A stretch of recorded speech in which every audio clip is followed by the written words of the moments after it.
자, 안녕하십니까. 전국에 계신 23만 연금박사 구독자 여러분 안녕하십니까. 반갑습니다. 유튜브 라이브 방송 매주 월요일 날 저녁 7시에 진행하고 있는 연금박사 이영주입니다. 반갑습니다. 네. 오늘도 많은 분들이 들어오셔서 또 우리 월요일 저녁 이 시간 우리가 노후 연금에 대한 이야기를 해볼 텐데요. 아마 다들 들어오시면 또 구독과 좋아요 눌러주시고요. 요즘 그 연금에 대한 관심이 많이 늘어나면서 제 채널의 구독자분들도 많이 늘어나시는 것 같아요. 굉장히 다행인 현상인데요. 네. 많이들 들어오셔서 연금에 대한 또 고민 해결해 가시기를 바라겠습니다. 뭐, 국민연금, 퇴직연금, 개인연금, 주택연금, 뭐, 비과세연금, 기초연금, 뭐, 모든 연금에 관련해가지고 여러분 다 궁금한 거 있으시면 이 시간에 댓글 달아주시면 제가 전부 다 해결해 드리도록 하겠습니다. 주변에서 많이 홍보해 주세요. 우리가 연금에 대해서 궁금한 게 있을 때 굳이 고민하지 말고 월요일 저녁 7시 연금박사 라이브 방송 들어오시면 전부 다 해결이 가능하다. 이렇게 생각하시고 여러분들 하시면 도움이 될 것 같습니다. 자, 반갑습니다. 오늘 화님도 오셨고요. 장선생 운동재활님도 반갑습니다. 김애플님 반갑고요.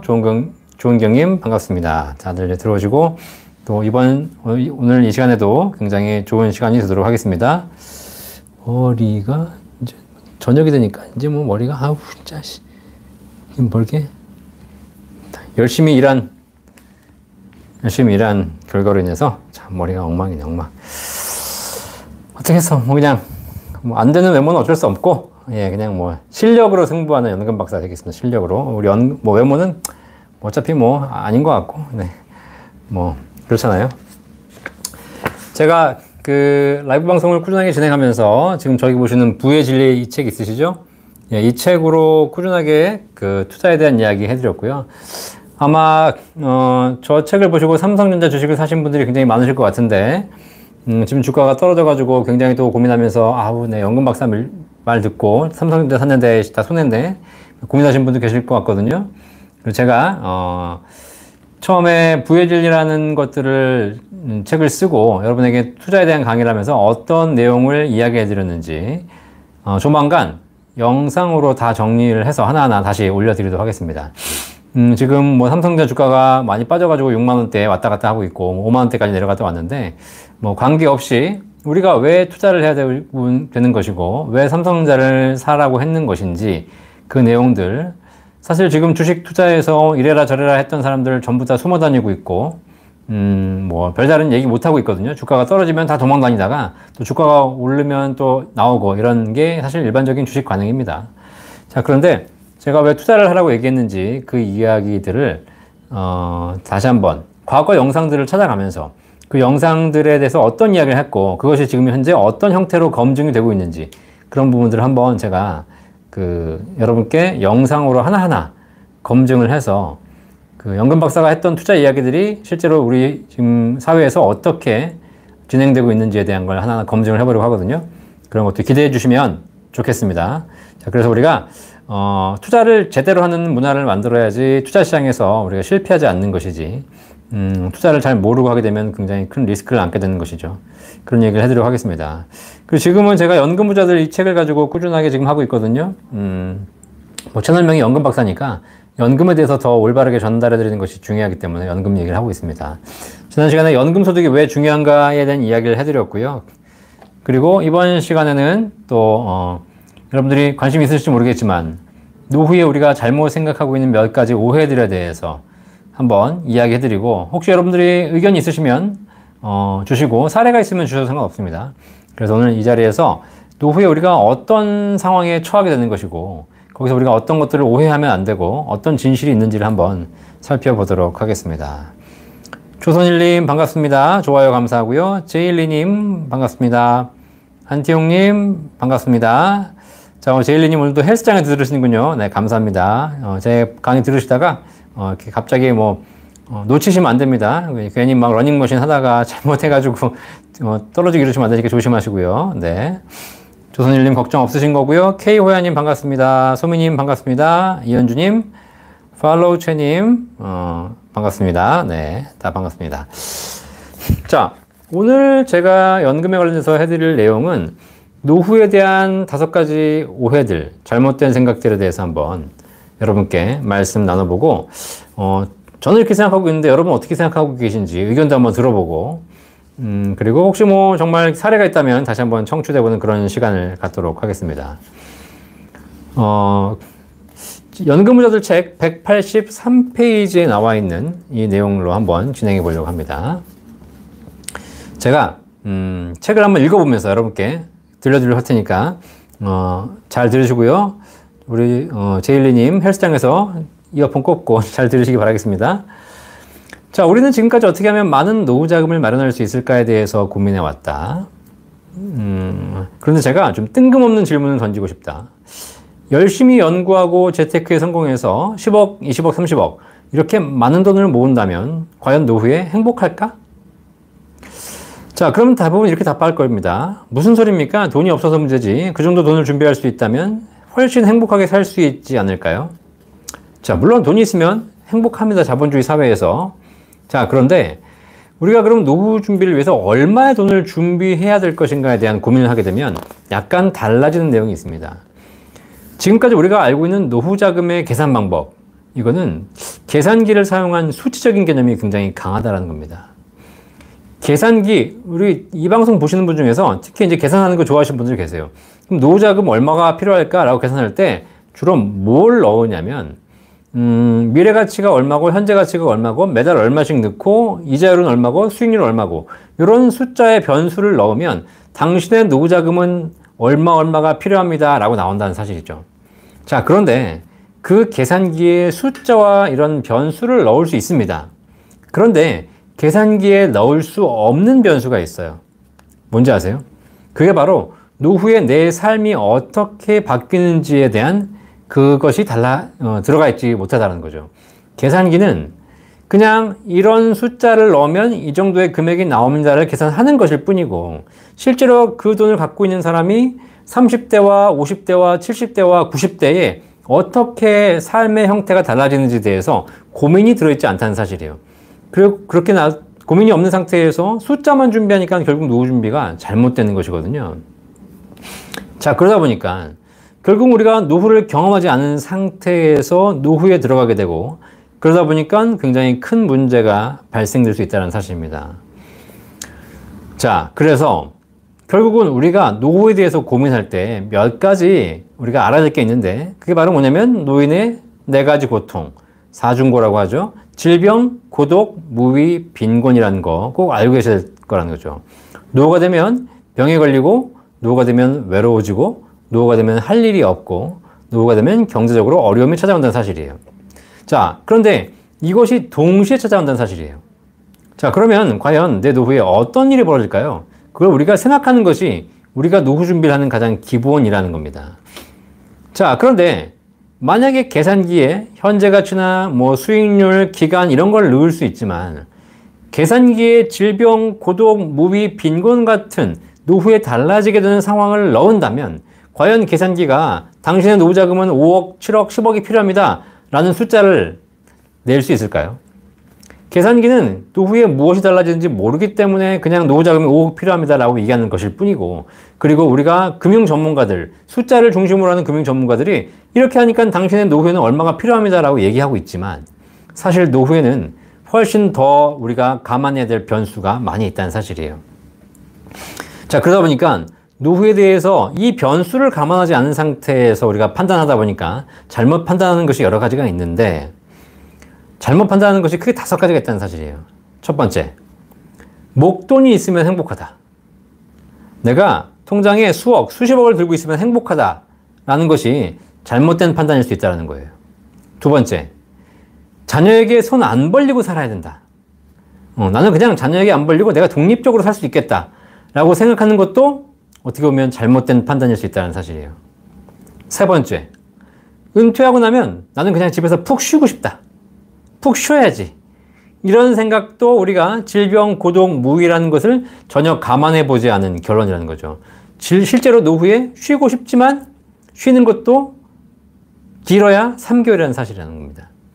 네 번째 잘못된 판단이 뭐냐면, 노후에 동창회나 동호회 같은 다양한 모임에 참석해서 친구들 만나면서 활발히 활동해야지 라고 생각하시는데, 이것도 노후를 생각해 보면 쉽지 않다라는 거예요. 마지막 5번째, 서울에 집 팔고 공기 좋은 시골에 가서 노후를 보내야지. 이렇게 생각하시는 것도 실제 노후를 연구해보면 그렇게 올바른 판단이 아닐 수 있다는 사실이에요. 자, 노후에 목돈이 있으면 행복하고 자녀에게 독립해서 살 거고 그다음에 집에서 푹 쉴 거고 친구들 만나서 활동을 할 거고 서울 집 팔고 공기 좋은 곳에 가서 살면 되지. 우리가 이렇게 당연하게 생각하는 것들이 있을 수 있고 이것이 어떻게 보면 당연하게 맞는 것일 수 있어요. 그런데 노후가 질병, 고독, 무의, 빈곤의 시기라는 걸 연구하고 나면 사실 우리가 이렇게 생각하는 것들이 오히려 더 잘못된 생각일 수 있다는 겁니다. 그걸 제가 지금부터 하나하나 여러분께 이 책에 있는 내용을 가지고 연금 부자들 책에 있는 내용을 가지고 여러분께 알려드리도록 하겠습니다. 자, 히드라리스크님 안녕하십니까? 그 다음에 하하님, 소득의 몇 %를 연금에 넣어야 적당한가요? 그런 건 없습니다. 몇 프로 넣어야 적당한 것이 아니라 내가 필요한 연금액을 먼저 목표액을 설정해 두고 거기에 맞춰 준비해 나가는 것이지 뭐 월급에 10% 넣으세요, 20% 넣으세요, 이거 아무 의미 없어요 사실. 그럼 100만 원 버는 사람은 10만 원, 20만 원 넣는 거고 1000만 원 버는 사람은 100, 200 넣는 게 아니거든요. 관계없이 내가 목표로 하는 노후 연금액을 두고 거기에 맞춰서 해나가는 것이 중요합니다. 네, 하루라도님 서재 2권 있으시군요. 아, 네, 감사합니다. 이면주님, 오늘 25일날 국민연금 받으시는 거 축하드립니다. 네, 국민연금 오늘 받으셨네요. 그죠? 베스터님, 박사님 때문에 자본주의의 본질을 알게 되었습니다. 네. 결국은 카카오가 백기투항했군요. 네, 구글에 대해서. 돈 많은 기업이 이기는 거죠. 어쩔 수 없어요. 네. 네버엔딩님, 반갑습니다. 네. 또 많은 분들이 들어오셔서 또 궁금한 거 있으시면 언제든지 질문 던져주시면 제가 여러분께 답변을 드리도록 하겠습니다. 아이고, 더워라. 잠깐만요. 선풍기 좀 틀고요.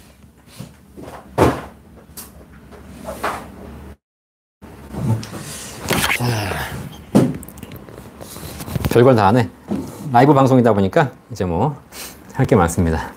자, 편집 찰칵 진행하도록 하겠습니다. 자, 이종열님 반갑습니다. 처음 뵙겠습니다. 네, 궁금한 거 있으면 언제든지 댓글 남겨주시면 제가 중간중간 답변 드리도록 하겠습니다. 자, 첫 번째, 목돈이 있으면 행복하다? 뭐 우리 이건 사실 다 아는 얘기잖아요. 제가 여기 나와 있는 얘기 중에 몇 가지 하나만 얘기해 드릴게요. 만약에 여러분들이 회사에 입사했어요. 회사에 입사했는데 그 회사에서 여러분에게 제안을 해요. 이런 제안을 합니다. 여러분들이 월급 열심히 일하시면 월급을 드릴 텐데 두 가지 조건이 있어요. 첫 번째 조건은 지금처럼 똑같이 매달 300만 원씩 앞으로 직장 생활하는 30년간 평생 꾸준하게 일하는 만큼 매달 월급을 지급하겠습니다. 이게 첫 번째 조건이고요. 두 번째가 그렇지 않고 여러분에게 이런 조건이 주어져요. 30년치 월급, 대략 따지니까 한 10억 되거든요. 30년치 월급 10억을 오늘 한 번에 드리겠습니다. 그리고 여러분은 30년간 우리 회사를 위해서 일하시면 됩니다. 자, 여러분은 어떤 선택하시겠습니까? 300만 원씩 10년간 매달 꾸준하게 받는 거 선택하시겠어요? 아니면 30년치 월급을 한 번에 받고 그리고 30년간 일하는 걸 선택하시겠습니까? 어떤 거 하시겠어요? 네. 여러분들이 아마 생각하시기에, 어우, 야, 한 번에 10억을 줘? 이 회사 굉장히 좋은 회사네. 그런 생각을 하실 수 있겠지만, 만약에 여러분들이 한 번에 10억을 받았어요. 그러면 그 10억을 가지고 내가 인생에서 과연 얼마나 그 돈이 남아있을까요? 제가 보기에는 아마 한 며칠, 뭐 한 1, 2년 못 가서 싹 날릴 수 있다는 사실이에요. 그걸로 뭔가를 하려다가 더 큰 손해를 본다는 사실입니다. 결국은 사람들은 잘 보시면 아시겠지만 뭔가 계획을 세우고 꾸준하게 사는 것을 굉장히 힘들어해요. 그나마 월급이 내가 좋든 싫든 매달 300만 원씩 꾸준하게 나오니까 거기에 맞춰 사는 거잖아요. 여러분 잘 보세요. 그 한 달 사는 것도 힘들잖아. 한 달 사는 것도. 원래 한 달 30일이면 월급 받아가지고 30일간 꾸준하게 n분의 1 해가지고 이렇게 나눠 쓰고 그리고 이제 나 다음 월급날 되면은 또 다시 0이 되고 또 받아서 이렇게 살아야 되잖아. 근데 우리가 실제 삶은 어떻게 돼? 월급 들어오면 다음날 없어, 다음날. 월급 들어오는 날 카드값 빠져나가고, 그 다음 뭐 이거 다 쓰고 나면 다음 달 한 일주일 지나면 없어. 그 다음부터 이제 손가락 빨고 또 카드 뭐 쓰고 이렇게 하면서 살아야 돼, 외상으로. 그러다가 또 월급 들어오면 또 한 방에 또 나가고 없어. 이렇게 살게 되잖아요.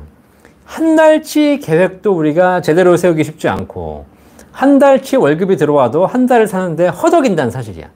그런데 만약에 30년치 월급을 한 번에 받는다. 그럼 어떻게 돼? 제가 보기엔 길어야 1, 2년만 다 쓰고 나머지 28년 동안은 그냥 월급 못 받고 평생 노비로 살아야 되는 이런 상황이 발생한다는 사실입니다. 그런데 중요한 건 판단력이 분명하고 활동력이 뛰어나서 일정한 계획이 가능한 30, 40대도 힘든데 정신이 오락가락하고 힘이 들어서 뭐 하나 하기도 쉽지 않은 60, 70대 노인에게 만약에 30년치 목돈이 한 번에 주어진다면 어떻겠어요? 소름 끼치는 일입니다. 그런데 여러분 잘 생각해 보세요. 여러분들이 60세, 65세 은퇴를 하면서 내가 매달 300만 원씩 연금을 받을 거야 라는 상황과 내 통장에 10억이 있는데 이걸 앞으로 30년간 나눠 써야 돼. 언제 죽을지 모르지만 이 두 가지 상황은 제가 좀 전에 말씀드린 직장 초년생 첫 달 이제 입사해서 월급 받는 사람이 주어지는 두 가지 선택과 차이가 없다는 사실이에요. 잘 보세요. 지금 입사하는 사회초년생한테 300만 원씩 30년간 받을래? 한 번에 10억을 줄까? 이 질문을 받는 순간 여러분 소름이 끼치지 않으세요? 막 살 떨리지 않으세요? 야, 내가 한 번에 10억을 받는다면 과연 저걸 가지고 내가 얼마나 버틸 수 있을까? 라는 생각에 대부분 다 조선일님 첫 번째요. 입맛변태님 한 번에 받는 건 아니지. 네, 뭐 여러 가지 얘기하시겠지만, 결국은 한 번에 받는 게 그만큼 위험하다는 거 우리가 알고 있잖아요. 그런데 노후에 연금 준비 없이 통장에 10억, 20억 가지고 노후를 들어가시는 분들은 제가 보기에는 굉장히 위험한 분들이에요. 아니, 내가 언제까지 살지도 모르는데 이 노후를, 특히 활동력, 판단력, 기억력이 저하되어 있는 이 노후에 통장에 10억, 20억 목돈 가지고 내가 이 노후를 준비하겠다고? 그러니까 이걸 돈을 들고 있다가 불안하니까 이러지도 못하고 저러지도 못하는 상황이 발생하는 거죠. 그러다가 결국은 어떻게 돼? 이러지도 못하고 저러지도 못하고 있다가 결국은 남은 못 믿고 그나마 아는 사람은 믿으니까 지인, 친척, 가족, 자녀 이런 사람들에게 전부 다 뺏기는 거예요. 뺏기는 거. 이해되시겠죠? 자, 이런 일들이 좀 비일비재하게 벌어지고 있습니다. 자, 그래서 우리가 노후에 목돈을 갖고 있으면 행복하다. 소름 끼쳐. 내가 10억, 20억 갖고 있으면, 몰라. 한 달에 연금을 300, 500씩 쭉 준비해 놓으신 분들이 통장에 10억, 20억 있는 거 괜찮아.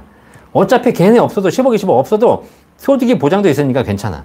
그런데 중요한 건 연금은 준비되지 않은 상태에서 10억, 20억 얼마든지 모르겠지만 그 목돈을 들고 내 노후를 보내겠다? 과연 가능할까? 네, 힘들어. 자, 그분들에게 어떤 일이 벌어지냐? 책에 이렇게 써놨어요. 첫 번째, 자녀를 아끼는 마음에 좀 더 번듯한 결혼식 해주느라고 돈이 많이 들어갈 것이다.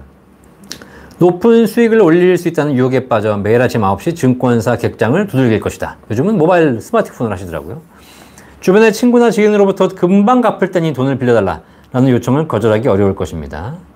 친구나 동창 모임에 나가서는 있는 척하기 위해서 오늘 내가 쏜다! 라며 괜한 호기를 부리느라 돈을 흥청망청 쓰게 될 것이다. 놀면 뭐하나 사업이나 해보자는 주변의 유혹에 덜컥 목돈을 내어놓을 것이다. 외로운 참에 동네 노인을 유혹하는 홍보관이나 저가관광을 다니며 사기꾼들의 먹잇감이 될 것이다. 늙어가는 몸을 회춘하게 해주겠다는 꽃뱀의 유혹에 빠져서 재산을 탕진하게 될 것이다. 금융기관을 사칭하는 전화 한 통화에 속아 통장에 있는 모든 돈을 사기꾼 계좌로 고스란히 넘겨줄 가능성이 크다. 이해되시겠습니까? 이런 일들이 앞으로 비일비재하게 벌어질 거라는 겁니다. 여기 제가 안 쓴 게 하나 있어요. 안 쓴 게. 뭔지 아세요? 결국 이게 다 두렵잖아. 이런 거 하기 위험해. 목돈 갖고 있으니까 어디 사기당할 수 있지, 날릴 수 있지, 빌려줘서 못 받지, 뭐 괜히 흥청망청하지. 걱정되잖아, 걱정. 그러니까 마지막에 하는 선택이 있어요. 뭔지 아세요? 네, 마지막에 하는 선택이 마늘밭에 숨겨두셨다가 잊어버리고 돌아가시는 거예요. 아시겠죠? 그래서 마늘밭, 뭐 장롱밑 이런 데 숨겨두셔. 쓰기는 그렇고 위험하니까. 그래놓고 잊어버려 나중에. 어디 있는지 몰라. 그래놓고 잊어버리고 돌아가셔. 그리고 수십 년 후에 발견되는 거지 이제. 자, 이런 일들이 벌어집니다. 여러분 목돈 가지고 계시는 것보다 연금 가지고 계시는 게 훨씬 중요하다는 거 말씀드렸어요. 목돈을 가지고 계시지 말라는 게 아니야. 연금이 있는 상태에서 목돈이 있어야지. 연금이 없는 상태에서 목돈만 있는 건 굉장히 위험하다라는 겁니다.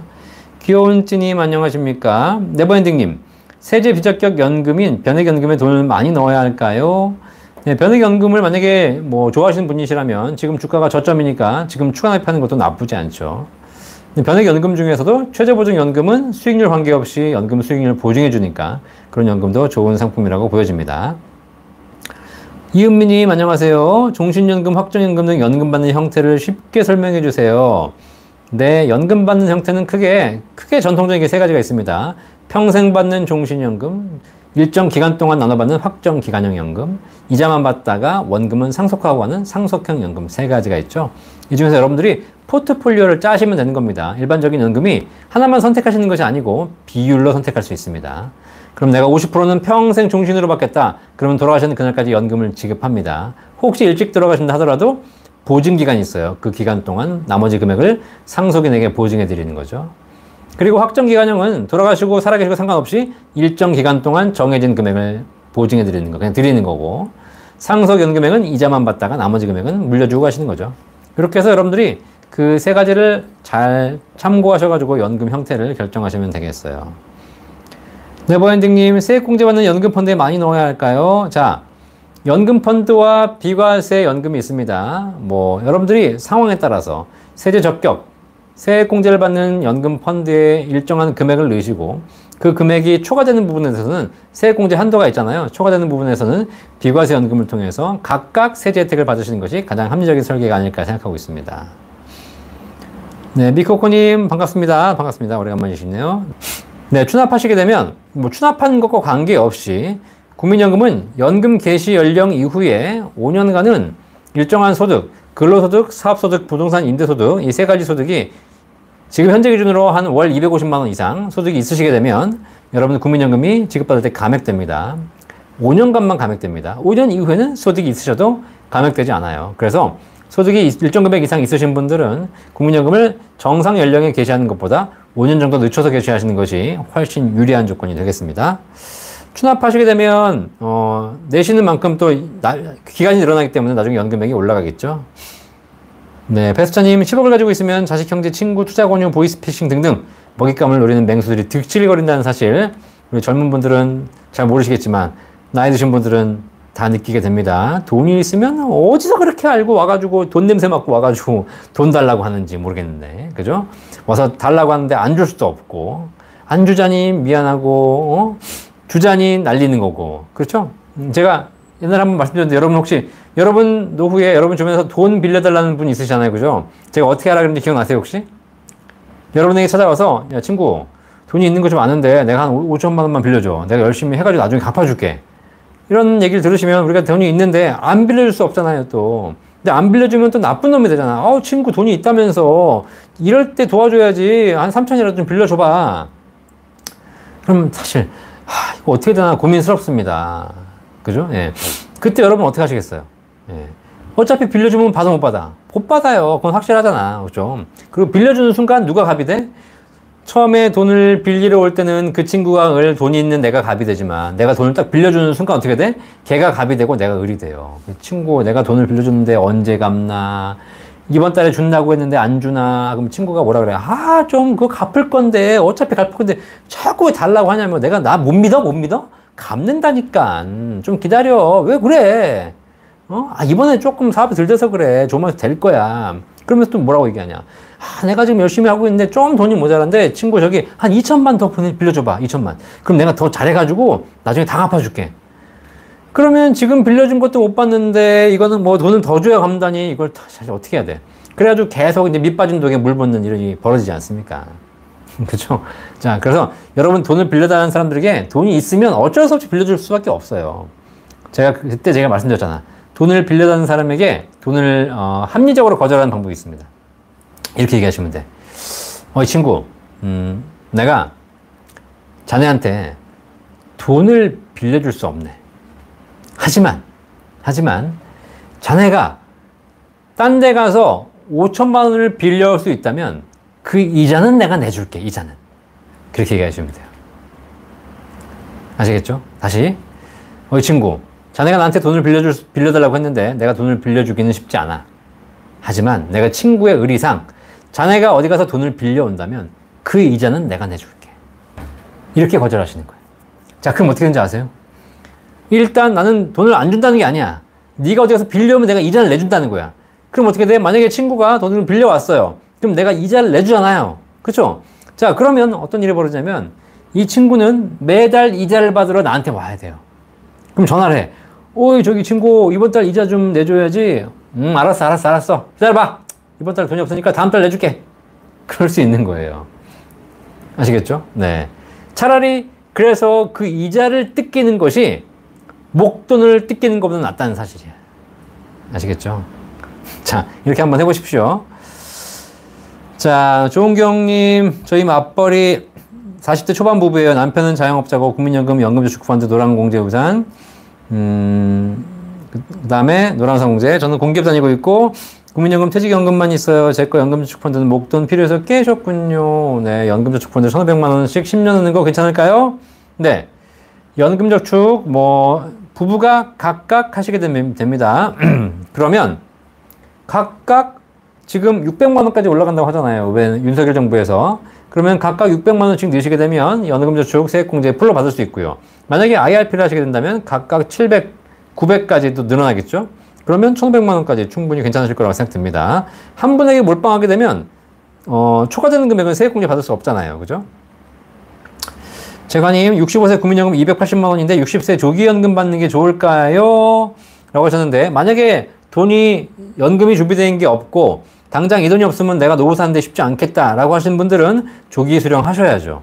그죠? 그래서 연금 받아서 생활하시는 게 좋습니다. 자, 그런데 국민연금의 특성상 조기 수령하시게 되면 1년 당길 때마다 6%씩 금액이 다운이 돼요. 1년 늦추시면 7.2%씩 올라가요. 자, 그래서 100만 원 연금 받으실 분이 5년 땡겨 받으시게 되면 70만 원씩 평생 받고, 100만 원 연금 받으실 분이 5년 늦춰 받으시게 되면 136만 원씩 평생 받아요. 물론 10년 늦게 받는 게 있습니다. 그런데 장기적으로 보면 누적 금액이 늦게 받으시는 분들이 늦게 출발하지만 누적 금액이 많아지는 게 생긴다라는 거예요. 자, 그래서 결국 2절만 따지고 보면 일찍 받으신 분들에게는 6%씩 그냥 엄청나게 감액을 때려버리는 거예요. 그런데 늦게 받으신 분들에게는 1년에 7.2%씩 퍼주고 있는 거죠. 자, 그래서 숫자적으로 보면 여러분들이 한 80대 이상까지만 사신다면 늦춰 받으시는 것이 유리합니다. 그런데 불가피하게 돈이 없기 때문에 일찍 받으신 분들 계신데, 사실 이 국민연금, 연기연금 조기수령도 제가 보기에는 부익부 빈익빈이야. 없는 사람은 없기 때문에 일찍 받아서 덜 받는 것이고, 있는 사람은 있기 때문에 연장해서 더 많이 받는 것이고. 그죠? 이런 제도도 우리가 한번 잘 생각해 보시면 결국은 조기 수령해야 되는 사람들은 서민들이다. 그러면 서민들에게 더 유리한 조건이 아니라 더 불리한 조건이 바로 조기 수령이다 라고 보시면 되겠습니다. 오정희님, 노란우산공제 연금 받을 수 있을까요? 노란우산공제는 연금으로 받는 것이 아니라 일시금 타시는 거기 때문에 일시금 받으셔가지고 나중에 일시납 연금으로 하시면 되겠습니다. 네버엔딩님, 연금저축펀드를 1,500만 원 넣으시면서 세액공제 받는 400만 원 빼고 원금 1,100만 원은 비과세고 수익 나는 것은 과세라고 알고 있습니다. 맞습니다. 정확하게 알고 계시는 거죠. 네. 조선일님, 정답이십니다. 길호성님, 내년 2월 10년 동안 납부한 세액공제 연금보험이 만기가 됩니다. 현재 만 53세인데요. 연금을 5년 동안 총 보험금으로 나눠 받는 게 좋을까요? 아니면 연금보험 펀드로 이동시키는 게 좋을까요? 사실 연금보험을 연금보험 펀드로 이동시킬 수 있는지는 내일 보험사에 문의드리는 차에 박사님 방송을 보고 여쭤봅니다. 자, 세액공제 연금저축보험이라면 세액공제 연금저축펀드로 옮길 수 있습니다. 연금저축 상품 간에는 금융회사 이전이 자유롭습니다. 이해되시겠죠? 그러나 일반적인 세제 비적격, 그냥 일반 연금보험들은 세액공제 받는 연금이 아니죠. 이전할 수 없습니다. 이전하려면 해지해야 됩니다. 자, 그래서 그걸 참고해 보시면 되겠고요. 이거는 보험사에 문의하시는 것이 아니라 이전이 가능하다면 연금저축 상품이라면 내가 이전할 금융회사에 가서 내가 이쪽으로 이전해 오겠습니다 라고 신청만 하시고 신분증만 주시면 끝납니다. 아시겠죠? 네. 본 광고는 생명보험 광고 심의 기준을 준수하였으며 유효기간은 심의일로부터 1년입니다. 자, 배수찬님, 네, 네. 떵보이님, 박사님 영상 보면서 많은 공부하고 있습니다. 제 마음속의 노벨상은 이용주 박사님 감사합니다. 네. 제가 목돈과 연금의 10가지 차이점 여러분 잘 아시죠? 저는 목돈과 연금의 10가지 차이점은 노벨상 받아야 한다고 생각해요. 노벨상. 우리나라의 목돈과 연금의 차이점에 대해서 이렇게 심플하고 명확하게 정리해 주는 사람은 연금 박사밖에 없었다. 그래서 노벨상 안 주나? 이 정도 되면? 네. 네. 감사합니다. 레이팬님, 저도 친구 꿈에 평택에 끌려가서 혹해서 투자했는데 소지법 바뀌어서 언제 본전이라 뽑을지 그거 연금 넣을 걸 이불 킥합니다. 네. 뭐 평택에 끌려가셔가지고 또 이렇게 부동산 기획 부동산에 들어가셔가지고 또 땅 투자하셨나 보죠. 네. 이렇게 기획 부동산이 가장 큰 문제가 뭐냐면 땅이 1000평 있으면 1000평을 내가 다 사면 좋은데 이 땅이 1000평을 10평씩 나눠가지고 100명한테 판다는 게 문제예요. 그러다 보니까 결국 나중에 이도저도 안 되는 문제가 발생하는 거죠. 자, 뭐, 그 토지야 오르면 좋겠지만, 뭐, 오를지 안 오를지에 대한 것보다는 여러분들 확실한 연금을 받으시는 것이 더 중요하다. 정현수님, 연금저축펀드 세액공제 연말정산하면 그때 현금으로 돌려주는 건가요? 네, 그렇죠.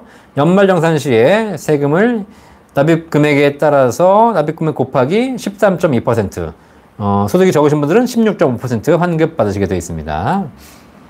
네. 감사합니다. 그래서 박사님 영상 보고, 네, 연금 박사 상담센터 전화 주셨군요. 감사합니다, 덩보이님.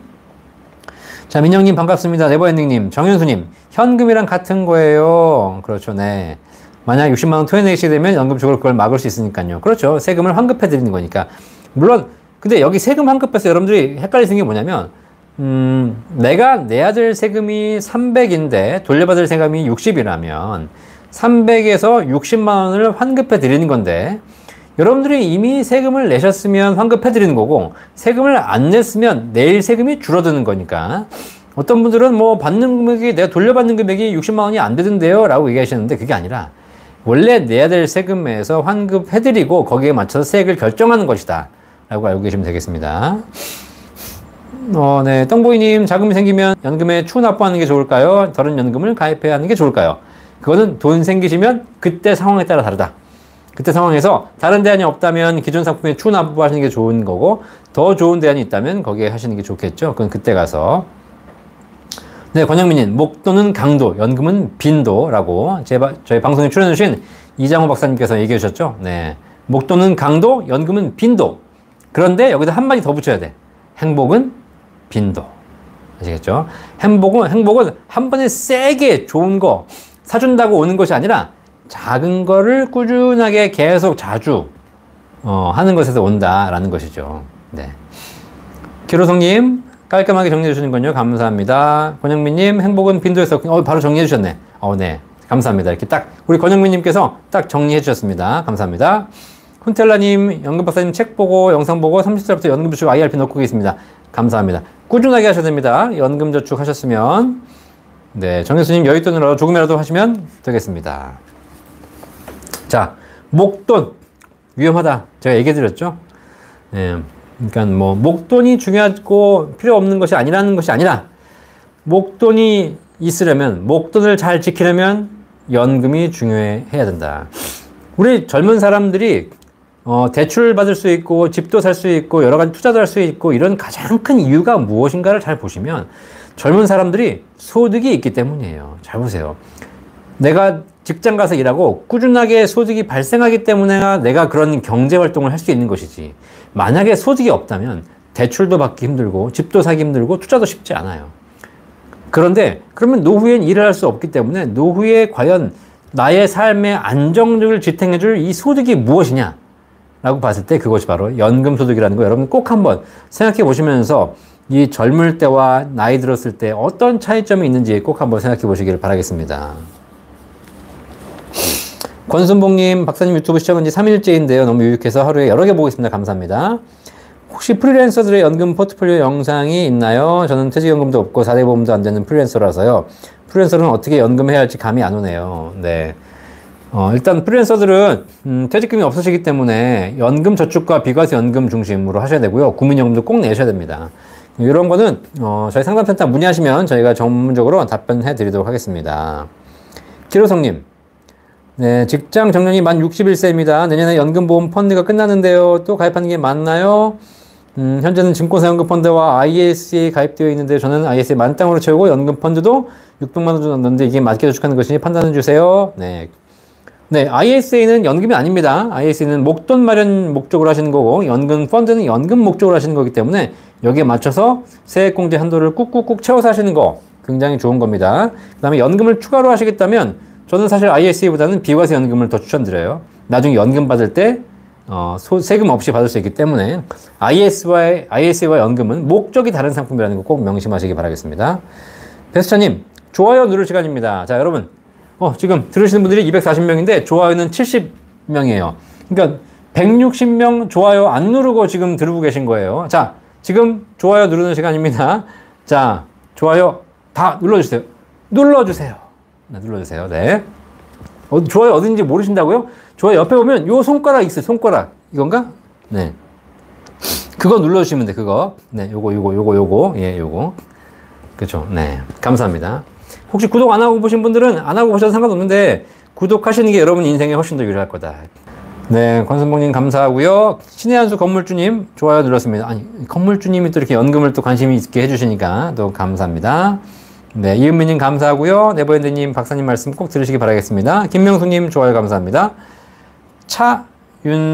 윤석님, 네, 감사하고요. 자, 그 다음에 우리가 목돈보다 또 이렇게 오해하고 있는 게 뭐냐면, 자식이 우리를 돌볼 것이다. 자식이 돌보면 굉장히 좋겠죠. 근데 여기 다들 얘기하시죠? 뭐 자식한테 기대하지 않는다. 라고 얘기하시는 분들이 계신데, 정작 노후 준비가 안 돼 있어. 그럼 결국 자식한테 기대해야 돼요. 자, 그런데 더 큰 문제가 뭐냐면, 지금 우리가 핵가족화 시대를 살고 있잖아요. 옛날에는 자식이 많았어. 그러니까 손가락이 5개, 손가락이 10개면 이 중에 한두 놈은 문제가 있어도 또 한두 놈은 괜찮기 때문에 나를 돌봐줄 것이다 가능했다는 거죠. 그런데 이제는 어떻게 되냐면 자식이 하나 둘밖에 없어요. 근데 내가 배우자랑 결혼했는데 쟤도 하나 둘이야. 형제가. 그럼 나도 형제 하나 둘, 쟤도 형제 하나 둘. 근데 우리 엄마 아빠 다 살아있고 쟤네 엄마 아빠 다 살아있어. 그럼 어떻게 돼? 나는 이제 둘인데 내가 부양해야 될 부모는 양쪽에 2명씩 4명이라는 사실이에요. 자, 이러니 어떻게 돼요? 부양을 하는 것 자체가 불가능해지는 상황이 발생한다는 겁니다. 그래서 위로는 부양해야 될 사람이 많아지고 나를 해줄 자녀들은 없거나 적고. 자, 이러다 보니까 현실적으로 자식이 부모를 돌봐주는 것이 쉽지 않다라는 거예요. 그리고 그 자녀가 우리 부모를 돌봐줘야 되는데 이 자녀도 자기 먹고 살기 바쁘잖아. 그쵸? 네. 그리고 차라리 이 자녀가 나중에 우리 부모를 잘 돌봐주면 좋은데 이 자녀가 너무 훌륭한 자녀야. 훌륭한 자녀가 부모를 잘 돌봐줄까요? 아니면 애가 좀 바보 같은 애가 부모를 잘 돌봐줄까요? 잘 한번 생각해 보세요. 네? 네. 우리 옛말에 그런 얘기가 있어요. 등 굽은 나무가 선산 지킨다. 들어보셨습니까? 네.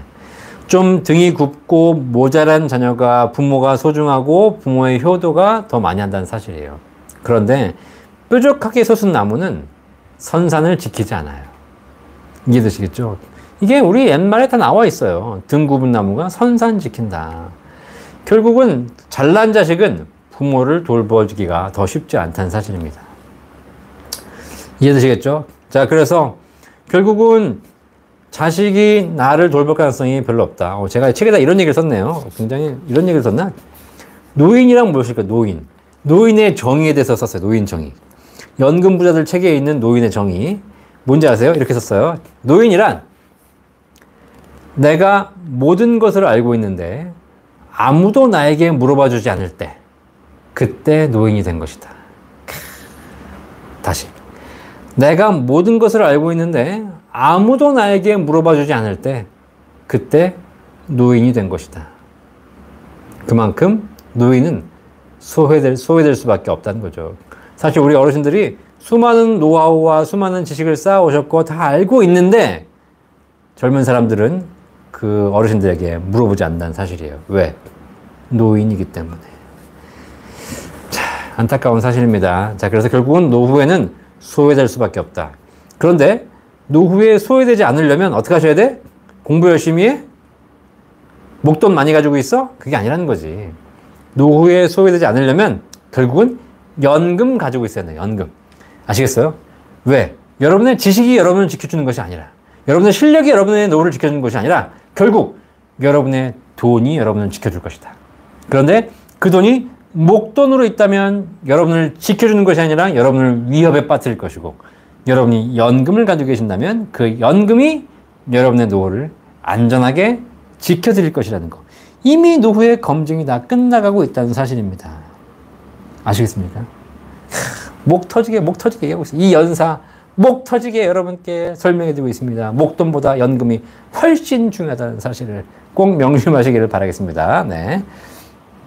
아이고, 이제는 뭐 거의 라이브 방송이 강의 코미디가 되어가고 있는데, 난 코미디언 할 걸 그랬나? 코미디언? 개그맨 해도 잘했을 것 같은데. 진짜.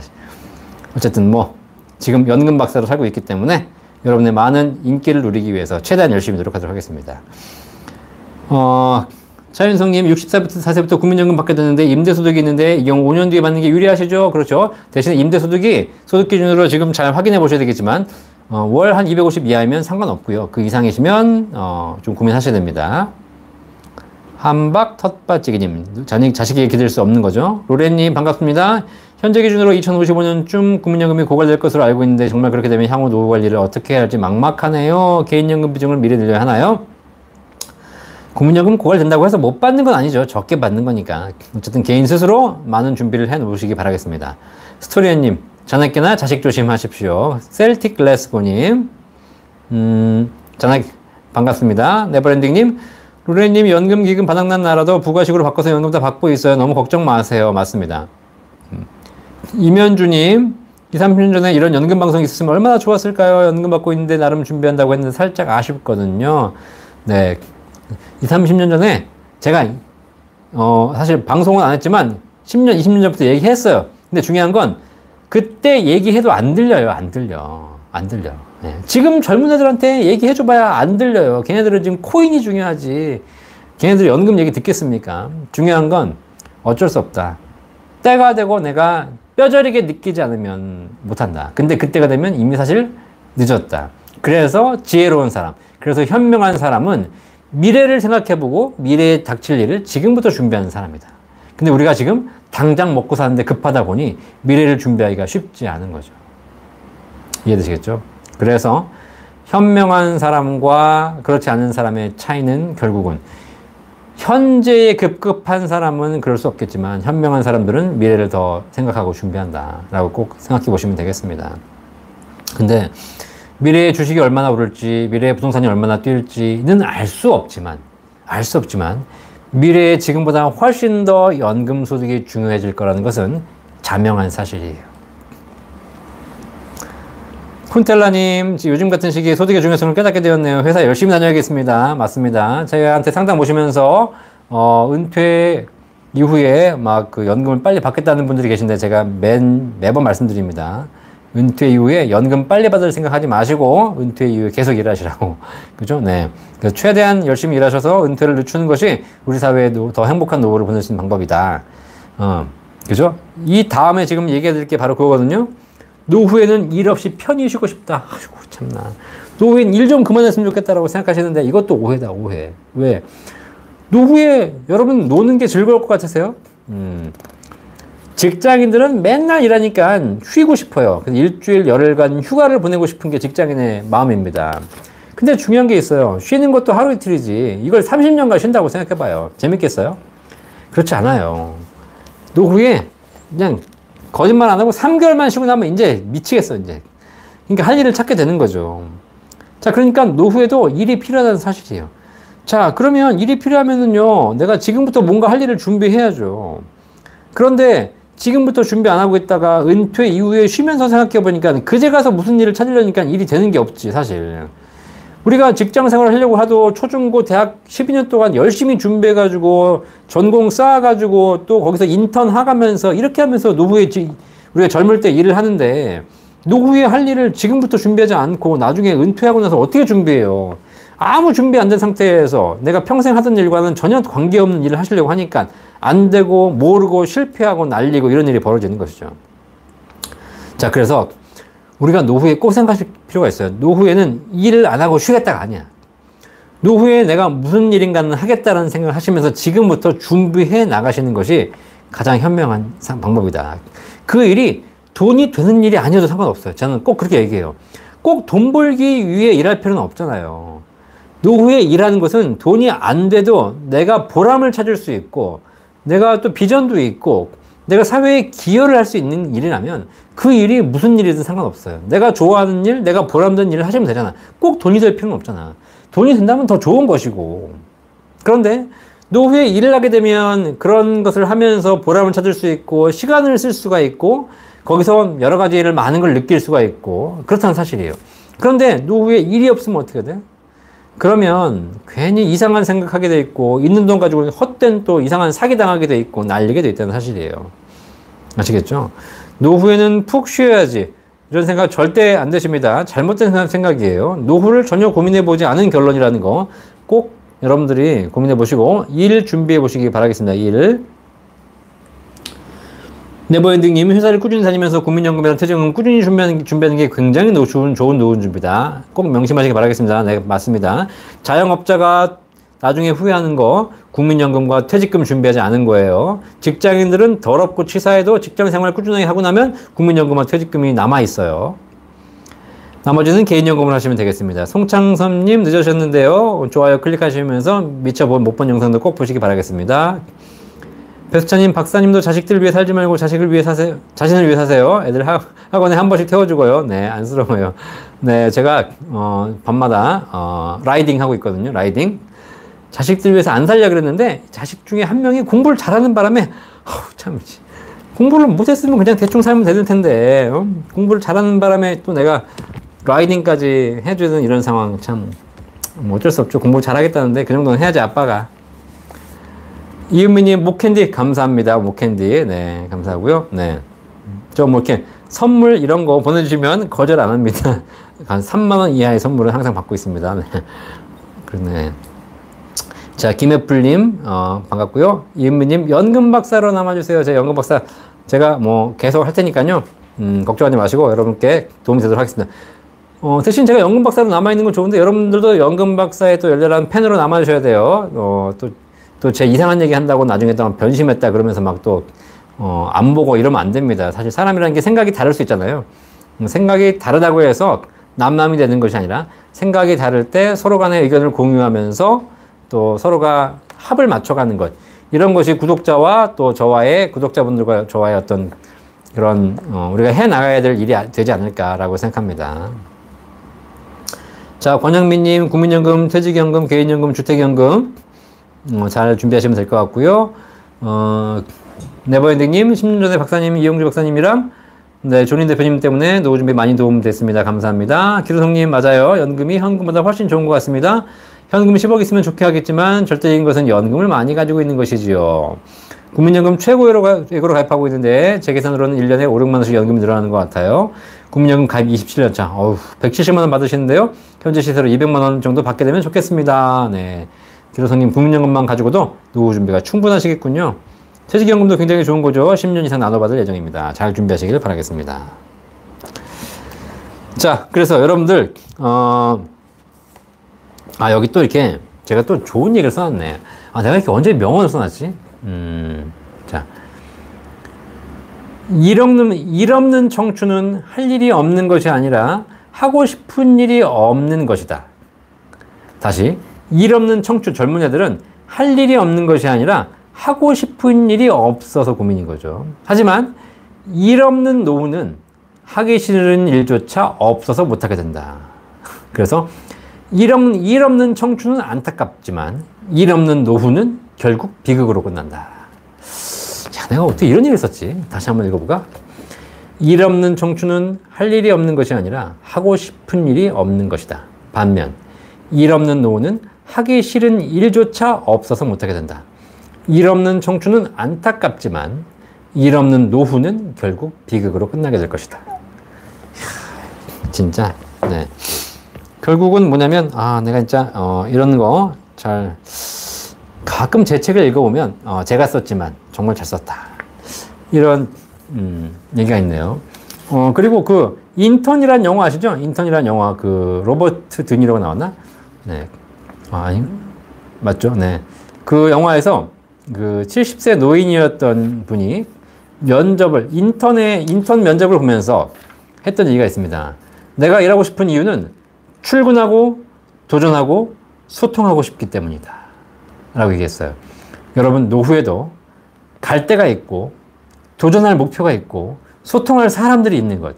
이것이 내 노후의 가장 큰 안정과 힘이 된다는 사실이에요. 근데 내가 노후에 일을 그만두고 집에서 살겠다? 그러면 집에서 사모님하고 배우자하고 맨날 싸울 수밖에 없는 거예요. 응? 가서 세상 사람들과 도전하고 소통해야 되는데 집에서 배우자하고 맨날 싸우면서 소통하고 싸우면서 도전하고 이렇게 되는 거예요. 그러지 마시고 일하러 나가셔라. 진짜 내가 하고 싶은 일을 찾아서 그 같이 일하는 사람들과 출근하고 도전하고 경쟁하고 소통해 보시기 바라겠습니다. 그게 여러분 노후에 행복한 노후를 보내는 지름길이 된다라고 보시면 되겠습니다. 그렇죠, 네. 내가 이렇게 어떻게 이런 일을 하고 살았지? 자, 5번째, 친구들 만나며 즐기며 산다. 뭐 이런 얘기는 있는데 친구들 만나며 살겠다고요? 이것도 아니야, 이것도 아니야. 왜냐면 친구들 있으면 뭐예요? 친구들이 이제 하나둘씩 떠나가기 시작한다는 모임이에요. 젊을 때의 모임이 시작되면 한 명씩 늘어나요. 그러면서 모임에 계속 사람들이 몰려 들어와. 그럼 신입 회원이 들어오기 때문에 모임이 즐거워져. 자, 그런데 어떻게 돼? 나이 들어서 모임은 그렇지 않아요. 한 명씩 줄어들어, 한 명씩. 분명히 처음에 모일 때는 20명이 모였는데 한 명씩 사라지는 거예요. 그럼 모임이 재밌겠어요? 비참해지죠. 우울해지기 시작합니다. 결국은 이러다 보니까 나이 들어서 하시는 모임들이 점점 사라질 수밖에 없는 것이 이게 우울한 모임이 되어간다는 사실입니다. 자, 그래서 노후에 내가 일이 없는데도 불구하고 친구들만 만나며 살겠다. 이것도 쉽지 않다는 사실이에요. 일정 기간까지는 가능하겠죠. 그 이후에는 안 된다는 사실이에요. 마지막, 시골에 가서 집 팔고 시골에 살면 된다? 이것도 아니다. 지금 우리가 봤잖아요. 한 10여 년 전에 여러분 기억하세요? 우리가 노후가 되면 사람들이 서울에서 살기 쉽지 않으니까 노후가 되면 이제 공기 좋은 곳에서 가서 살겠다라고 해가지고 서울시에서 나가신 분들이 경기도 용인시로 굉장히 많이 갔어요. 거기 넓은 집 살면서 노후에 공기 좋은 데서 살겠다. 그런데 그때 반짝했다가 다시 어떻게 되냐면 다시 진짜 은퇴가 본격화되면서 사람들이 다시 도심으로 몰려오기 시작했어요. 무슨 얘기냐? 노후가 되니까 공기 좋은 곳에 갔더니 공기만 좋더라는 거야. 공기만 좋아. 그리고 할 일이 없어. 무슨 백화점이 있어. 뭐 친구가 있어. 뭐 갈 데가 있어. 뭐가 있어. 안 좋더라는 거지. 결국은 노후가 되면 될수록 외로워. 그러니까 더더욱 백화점이 필요해. 더더욱 친구가 필요하고 더더욱 사람이 모이는 곳이 필요하다는 사실을 깨달은 겁니다. 그래서 오히려 일본의 케이스를 보시면 아시겠지만 은퇴가 고령사회가 더 심화되면 될수록 외곽은 점점 더 비어가고 다시 도심 집중화 현상이 더 가속된다는 사실이에요. 이해되시겠죠?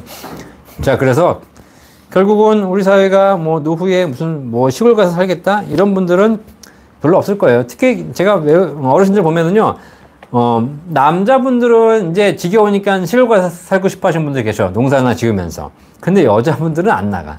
아니, 시골 가면 백화점이 있어. 시골 가면 무슨 친구가 있어. 시골 가면 무슨 커피숍이 있어. 거길 왜 가? 여기 좋은데 여기 있어야지. 그러다 보니까 여기 살고 싶어 하시는 거죠. 도시에. 아시겠죠? 자, 그래서 결국은 뭐 각각의 길을 가시면 안 됩니다. 자, 그러다 보니까 이제 노후가 되면은요, 더더욱 더 도심으로 더 오실 가능성이 커진다는 사실입니다. 거기에 친구도 있고, 친지도 있고, 가족도 있고. 자, 그리고 더 익숙하고. 자, 오늘 제가 노후에 대한 5가지 오해에 대해서 살펴봤습니다. 여러분들 한번 생각해 보세요. 물론 제 얘기가 다 맞는 건 아니겠죠. 그런데 우리는 노후에 목돈을 가지고 있으면 행복할 것이다. 노후에 무슨 뭐 시골 가서 살면 행복할 것이다. 노후에 친구들 만나느라 바쁠 것이다. 또 뭐 노후에 자식도 뒷바라지 받으면서 살 수 있을 것이다.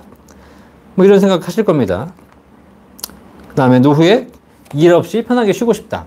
뭐 이런 오해들을 하고 있어요. 근데 사실 이런 것들이 일면 맞는 부분이 있겠지만 노후를 봤을 때 우리가 정작 필요한 것들은 노후에 연금이 있어야 되고 노후에 우리가 홀로 독립할 수 있어야 되고 노후에 할 일이 있어야 될 것이고 노후에 오히려 내가 도심에서 사는 것이 훨씬 더 합리적인 노후 설계가 될 수 있다는 사실입니다. 자, 그래서 꼭 명심하시면서 노후에 대해서 한번 생각해 보시기 바라겠습니다. 우리가 이 젊은 생각으로 지금 내가 40, 50대 생각으로 노후를 보지 마시고 실제 노후가 되면 나에게 어떤 상황이 바뀌고 어떤 상황이 벌어질 것인지를 고민해 보시면서 거기에 맞춰서 여러분들이 노후 설계하시는 것이 훨씬 현명한 노후 설계를 할 수 있는 방법이다. 이해되시겠죠? 여러분 주변에 노후를 보내고 계신 분들이 어떤 상황인지 한번 꼭 살펴보시고 여러분들이 먼저 한번 준비해 보시는 그런 지혜를 발휘해 보시기 바라겠습니다. 지식과 지혜의 차이가 뭔지 아세요? 지식과 지혜의 차이. 예. 과거에 지나간 내용을 아는 것은 지식이고요. 미래에 벌어질 일을 예측하는 것을 지혜라고 해요. 아시겠죠? 지식은 얻을 수 있어요. 근데 그 지식을 통해서 우리가 해야 될 일은 뭡니까? 지식으로 끝나는 것이 아니라 그 지식을 통해서 미래를 우리가 예측할 수 있는 지혜를 발견하는 것. 이것이 현명한 사람들이라는 사실입니다. 저는 연금에 대한 이야기를 하고 있어요. 저도 미래를 잘 몰라요. 하지만 최대한 과거의 지식을 통해서 미래에 나에게 어떤 상황이 벌어질 것인가를 합리적으로 예측하고 거기에 대한 준비를 하려고 노력하고 있어요. 자, 그러면 우리가 아예 미래를 모른다. 그러면 어쩔 수 없겠지만 우리가 충분히 예측할 수 있다면 과거의 지식을 통해서 미래에 벌어질 일을 예측하고 미리 준비하는 그런 지혜를 발휘하는 우리 연금 박사 구독자 여러분들이 되시기를 바라겠습니다. 자, 오늘 네, 임현주님 시골은 병원 때문에도 못 가고요. 그죠? 네, 그 다음에 우리 K호야님 팬 감사합니다. 정미수님 기초연금까지 함께 수령하실 정도로 가성비 좋게 연금 준비할 수 있는 방법은 저희 상담센터에서 연금박사 상담센터에서 여러분께 모든 정보를 다 드리도록 하겠습니다. 네, 안태용님 온고의 지신 맞죠? 예, 온고의 지신 옛 것을 익혀서 새로울 것을 안다. 미래에 돌아올 걸 안다. 온고의 지신 우리 다 고사성에 다 있는 내용이죠. 네, 에버그린님 멋진 말씀 감사합니다. 자, 여러분 모두가 우리 연금박사 구독자 여러분 모두가 지혜로운 행복한 미래를 준비하는 지혜로운 구독자 여러분들이 되시길 바랍니다. 오늘 이렇게 또 늦은 시간까지 연금박사 라이브 참여해 주셔서 감사드리고요. 다음 주 월요일까지 또 건강하게 연금 잘 준비하시고 다음 주 월요일 날 7시에 건강한 모습으로 연금박사 라이브 뵙도록 하겠습니다. 오늘도 많이들 들어주셔서 너무 감사하고요. 다음 주에 뵙도록 하겠습니다. 감사합니다. 수고하셨습니다. 본 광고는 생명보험 광고 심의 기준을 준수하였으며 유효기간은 심의일로부터 1년입니다.